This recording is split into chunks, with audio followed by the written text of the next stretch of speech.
Hello दोस्तों, good morning. दोस्तों, मैं आज फिर से पेश हूँ एक नई वीडियो, एक नई डिसीज़ के साथ आप सभी के समक्ष। दोस्तों, आज हम आँख की ही एक और गंभीर समस्या जो एक्यूट और क्रोनिक यानी नई या पुरानी हो सकती है, जिसको हम ब्लेफाइटिस के नाम से जान सकते हैं। ब्लेफाइटिस पलकों में होने वाली एक सूजन है, या आप आम भाषा में इसको आँख आना भी कहते हैं। दोस्तों, ब्लेफाइटिस जहाँ पर हमारी दोनों आँखों की पलकें मिलती हैं, उस पर एक रेडनेस, स्वेलिंग, बर्निंग, पेन के साथ ये प्रोड्यूस होती है। दोस्तों, ये एक बैक्टीरियल इन्फेक्शन के कारण भी होती है। दोस्तों, अब जानते हैं कि ब्लेफाइटिस के क्या क्या कारण हैं। दोस्तों, ब्लेफाइटिस के बहुत सारे कारण हैं, जिन कारणों से हमें ब्लेफाइटिस जैसी डिसीज़ हो सकती है। दोस्तों, ब्लेफाइटिस एक्यूट डिसीज़ होती है और क्रोनिक भी होती है। अगर जो 4 हफ्तों यानी 4 वीक तक है तो हम उसको एक्यूट बोलेंगे। अगर वो 4 वीक से आगे बढ़ रही है तो वो क्रोनिक स्टेज में जा रही है। दोस्तों, मैं इन जानकारियों से पहले मैं आपको ये बताता हूँ कि आँख जो है हमारे जीवन का एक बहुत ही अमूल अंग है। दोस्तों, आँखों के लिए आप जो भी दवाइयाँ लें वो एक कुशल चिकित्सक से परामर्श कर लें। खुद से आप इसमें कुछ भी ना करें। दोस्तों, ब्लेफाइटिस के बारे में हम जानेंगे कि इसके क्या कारण हैं, किन कारणों से ब्लेफाइटिस डिसीज़ होती है, इसके क्या क्या लक्षण होते हैं, इसके क्या कॉम्प्लिकेशंस होते हैं, इसको कैसे मैनेजमेंट करते हैं और इसमें होम्योपैथी दवाएं जो हैं वो किस तरीके से कारगर हैं। दोस्तों, ब्लेफाइटिस जो डिसीज़ है ये धूल, मिट्टी, रेत, धुआं में काम करने वाले लोगों में बहुत ज़्यादा देखी जाती है। दोस्तों, बहुत ज़्यादा सौंदर्य प्रसाधन के उपयोग करने वाली महिलाओं में या भी ब्लेफाइटिस होने की संभावनाएं रहती हैं। दोस्तों, जो लोग अनहाइजीनिक तरीके से रहते हैं उनमें भी ब्लेफाइटिस होने के चांसेस बहुत ज़्यादा होते हैं। आँखों में कोई चोट हो तो भी ब्लेफाइटिस हो सकता है।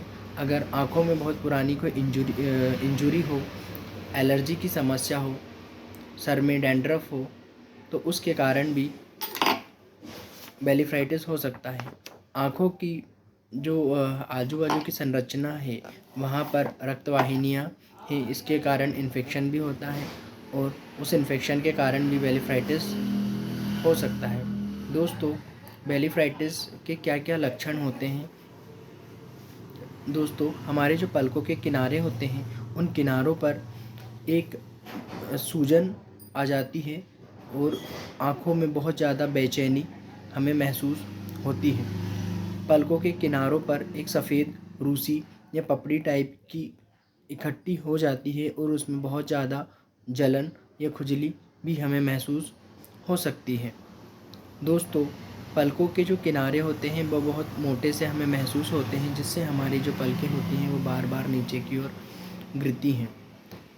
दोस्तों, अगर ये रोग बैक्टीरियल है, संक्रामक है, तो यहाँ पीले रंग की एक पपड़ी पड़ जाती है जो हमारे आईलिड्स पे हेयर्स होते हैं, इन बालों में जम जाती है और ये बहुत चिपचिपा होता है और अक्सर इन्हें निकालने में बहुत इजीली ब्लीडिंग भी होने लगती है, यानी खून का रिसाव भी होने लगता है और इसके कारण जो हेयर्स होते हैं वो भी रिमूव हो जाते हैं और इनकी जो दिशाएं हैं वो बदल जाती हैं। दोस्तों, अब हम जानते हैं कि ब्लेफाइटिस के क्या कॉम्प्लिकेशंस हैं। दोस्तों, अगर समय पर इसकी चिकित्सा नहीं की जाए तो इससे कुछ कॉम्प्लिकेशंस हमारी आँखों में डेवलप हो सकते हैं। पहला तो जो हमारी आँखों के हेयर फॉलिकल्स हैं, जो बाल हैं, वो अपनी दिशाएं बदल देते हैं, जिससे हमें आँखों में बहुत ज़्यादा दिक्कत हो सकती है। पलकों के किनारे मोटे हो जाते हैं और पलकें बार बार गिर जाती हैं। दोस्तों, और इसमें एक हार्ड नोड्यूल्स टाइप के भी फॉर्म हो जाते हैं जो अपर या लोअर आईलिड्स पे हो सकते हैं और इसमें एक्सेट्रिकल जो टिश्यूज़ होते हैं दोस्तों, उनके बनने से ये जो है बाहर की ओर पलकें मुड़ जाती हैं, तो उनमें लगातार एक लैक्राइमेशंस होता है, आंसू स्राव कंटिन्यू बना रहता है। दोस्तों अब बात करते हैं इसके ट्रीटमेंट या मैनेजमेंट के बारे में।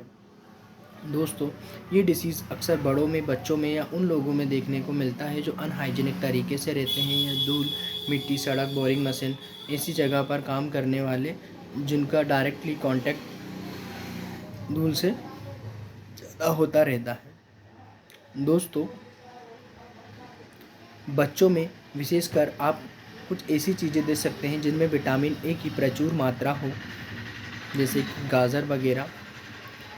उनको टॉन्सिल्स के जो संक्रमण होते हैं बच्चों को, आप उससे भी इसको बचा कर रख सकते हैं, जिससे ब्लेफाइटिस होने की संभावनाएं काफ़ी कम हो जाती हैं। तीसरा, सर में डैंड्रफ यानी रूसी या आँखों में रूसी होने से भी हम इसको बचाएं, तो भी ब्लेफाइटिस होने के जो चांसेस होते हैं वो कुछ हद तक दोस्तों कम हो जाते हैं।